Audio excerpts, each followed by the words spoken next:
মৌলভীবাজার জেলা শহর থেকে কমলগঞ্জ উপজেলার সীমান্ত এলাকা চাম্পারাই চা বাগান প্রায় 40 কিলোমিটারের পথ। অদেখা হাম্মাম জলপ্রপাত দেখতে কুরমা বনবিটের রাজকান্দি রেঞ্জে পাড়ি দিতে হবে 9 কিলোমিটার দুর্গম পাহাড়ি আর ঝিরি পথ। তাই প্রস্তুতি ছাড়া এখানে আসলে পড়তে হবে বিড়ম্বনায়।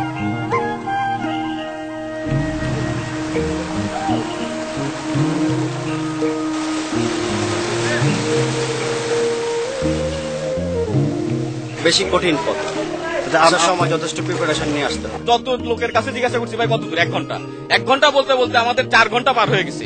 পড়ে গেছি, কাদায় পড়ছি, হাত মুচকে গেছে, হাতে এখন ব্যথা, পাও মুচকে গেছে। পাথরে আপনি যে কোনো জায়গা পড়তে পারেন। আসার টাইমে একটু খারাপ লাগছে, পরে আসার পরে এখানে গোসল করার পরে খুবই ভালো লাগছে। নতুন আবিষ্কার হওয়া জলপ্রপাতের নামকরণ নিয়ে তৈরি হয়েছে বিভ্রান্তি।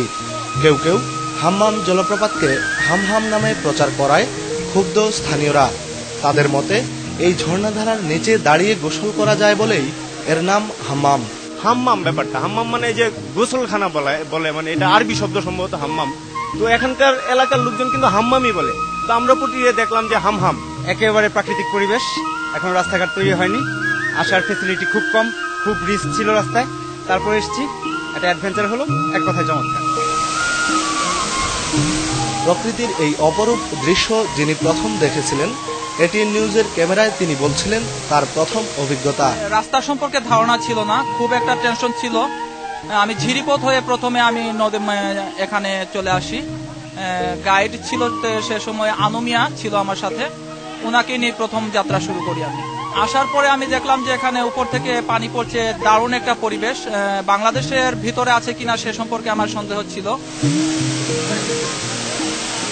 মৌলভীবাজার জেলার কুরমা বনবিটে সদ্য আবিষ্কৃত হাম্মাম জলপ্রপাতে দেশি বিদেশি পর্যটকের আসার সুযোগ করে দিবে সরকার, এমন প্রত্যাশা এখানে আসা সকল পর্যটকের। পর্যটন কর্পোরেশন একটি বিশেষ প্রজেক্টের আওতায় এখানে পর্যটকদের আসা যাওয়ার ব্যবস্থা করলে সরকার এখান থেকে প্রতি বছর পেতে পারে প্রচুর পরিমাণে রাজস্ব। প্রতিদিন শত শত পর্যটক এখানে আসলেও এখনো এই জলপ্রপাত সরকারি স্বীকৃতি পায়নি।